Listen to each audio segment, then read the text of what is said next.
పాకిస్తాన్ రక్షణ మంత్రి ఖవాజా ఆసిఫ్ మరోసారి భారత్పై రెచ్చగొట్టే వ్యాఖ్యలు చేశారు. తమ దేశానికి వ్యతిరేకంగా విధుల్లోకి వచ్చి నిరసన చేసేవారు భారత్ వంటి శత్రువులేనని ప్రేలాపనలు చేశారు. అలాగే పాక్ ఆక్రమిత కాశ్మీర్లోని ఆందోళనకారులపై కాల్పులు జరపడాన్ని సమర్థించుకున్నారు.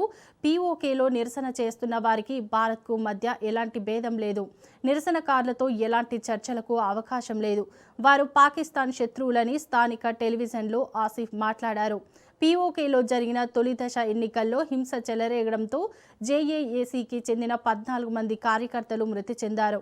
భద్రతా దళాలతో జరిగిన ఈ ఘర్షణల్లో 24 మందికి పైగా గాయపడ్డారని కూడా జేఏసీ వెల్లడించింది.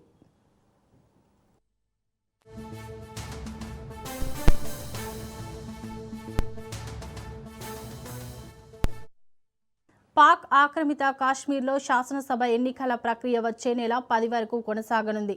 మొత్తం 45 సీట్లకు ఇవి జరుగుతున్నాయి. పీఓకేలో వీటిని 3 దశల్లో నిర్వహిస్తోంది. జూలై 27న తొలి విడతలో భాగంగా 13 స్థానాలకు పోలింగ్ జరిగింది. పాకిస్తాన్ ముస్లిం లీగ్ నవాజ్ 9 చోట్ల విజయం సాధించగా మరో 4 చోట్ల పాకిస్తాన్ పీపుల్స్ పార్టీ గెలుపొందినట్లు అక్కడి ఎన్నికల సంఘం ప్రకటించింది.